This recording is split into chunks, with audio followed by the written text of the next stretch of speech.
રાજ્ય સરકારની ગાઈડલાઈન પ્રમાણે આજવા સરોવરના દરવાજા તારીખ 15 ઓગસ્ટ સુધી 211 ફૂટે સ્થિર રાખવામાં આવતા હોય છે, ત્યારે આજવાના ઉપરવાસથી વિપુલ માત્રામાં પાણી આવતા 211 ફૂટથી વધુ 1.15 ફૂટ ઉપરનું પાણી વિશ્વામિત્રી નદીમાં ઠાલવવામાં આવ્યું હતું, જેના કારણે વિશ્વામિત્રીની સપાટીમાં એક ધારો વધારો થઈ રહ્યો છે.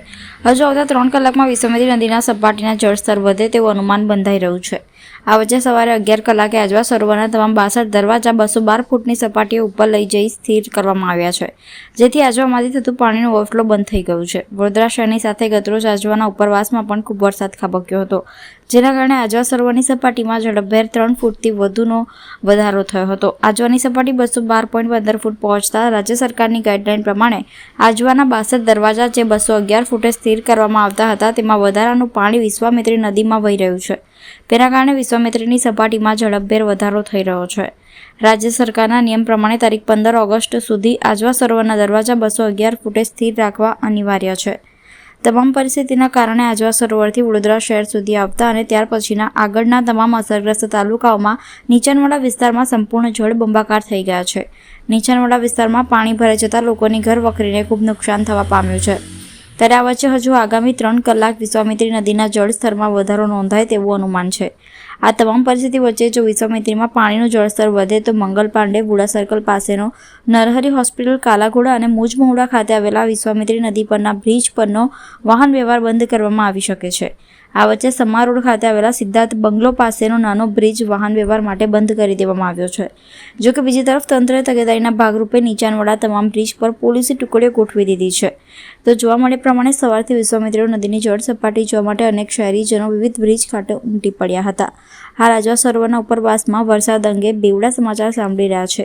ગત રાત્રે વડોદરાની જેમ આજવાના ઉપરવાસમાં વરસાદ લગભગ બંધ છે, પરંતુ સાંજે 4 વાગ્યા પછી આજવાના ઉપરવાસમાં ફરીથી વરસાદ થાય તેવી આગાહી કરવામાં આવી રહી છે. આમાં સુપ્રીમ કોર્ટમાં એક વખત પ્લી થયેલી ત્યારથી સુપ્રીમ કોર્ટે એક થંબ રૂલ આપેલો છે કે રાજવાની સપાટી 15 ઓગસ્ટ સુધી 211 જ રાખવાની અને પછી 212 કરવાની. આ વિષય સિંચાઈ વિભાગનો અને સુપ્રીમ કોર્ટનો છે.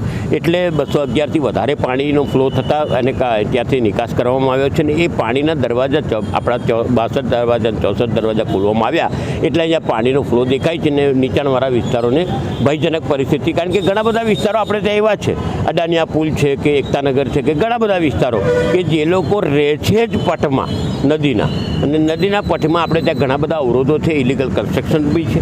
આ બાબતે સરકારે પહેલેથી ધ્યાન રાખવાની જરૂર છે. કેચમેન્ટ એરિયાઓ ખાલી કરાવવા જોઈએ કાયમ માટે, કારણ કે વિશ્વામિત્રી એ વડોદરાની આબરૂ છે. એટલે ત્યાં આગળ હવે પાણીનો ફ્લો વધ્યો છે. હજુ તો પરિસ્થિતિ ત્યાં બગડશે કે બપોર પછી પંચમહાલમાં એક હવામાન ખાતાની આગાહી પ્રમાણે પંચમહાલમાં અને વડોદરામાં ફરી વરસાદ ચાલુ થશે, ત્યારે કેવી વરવી પરિસ્થિતિ ઊભી થાય તેનું ધ્યાન રાખવાની જરૂર. પ્રી મોન્સૂન કામગીરીમાં એક વસ્તુ હું કહું કે વડોદરામાં પાણી ભરાયા હતા, પણ વરસાદ બંધ થયા પછી 2 કલાકમાં ઉતરી ગયા મોટા ભાગે. પરિસ્થિતિ હંમેશા એવી હોય છે કે જાવક કરતાં આવક વધી જાય તો બધો પ્રોબ્લેમ થતો હોય છે, પછી વિદેશમાં પણ થતો હોય છે ને આપણે ત્યાં બી થાય છે. એ પરિસ્થિતિને લીધે આપણે ઘણી બધી તકલીફો ભોગવી છે.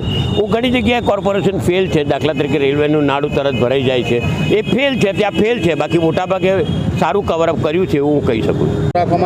કાર્યવાહી કરવામાં આવશે. પોલીસ વિભાગ, કોર્પોરેશનના સિક્યુરિટી ડિપાર્ટમેન્ટનો સ્ટાફ, દબાણ શાખા અને એન્જિનિયર ડિપાર્ટમેન્ટનો સાથે રહી તકેદારીના ભાગરૂપે ભયજનક સપાટીની ઉપર જશે ત્યારે આપણે બ્રિજને બંધ કરવાની કાર્યવાહી કરવામાં આવશે. અન્ય કેટલા સ્ટાફ આપણે જોડાય છે, કઈ જગ્યાએ કામગીરી કરી છે? એસપી માટે 5 બ્રિજ, વિશ્વામિત્રી, ભીમનાથ, અક્ષર ચોક આગળ આપણે એ બ્રિજ, સાથે મંગલ પાંડે 5 બ્રિજ પર, અને સિદ્ધાર્થ બંગલોઝની નીચે અંડરગ્રાઉન્ડ જે હતો બ્રિજ તેને પણ હાલ બંધ કરવામાં આવ્યો છે. પ્રશાસન તરફથી સ્ટેન્ડ બાય કેટલી ટીમ રાખવામાં આવી છે? ટુકડી કેટલી બનાવવામાં આવી છે? અત્યારે હાલ 5 ટીમ છે, 5 બ્રિજ પર તૈનાત છે અને ભયજનક સપાટી બતાવ્યા પછી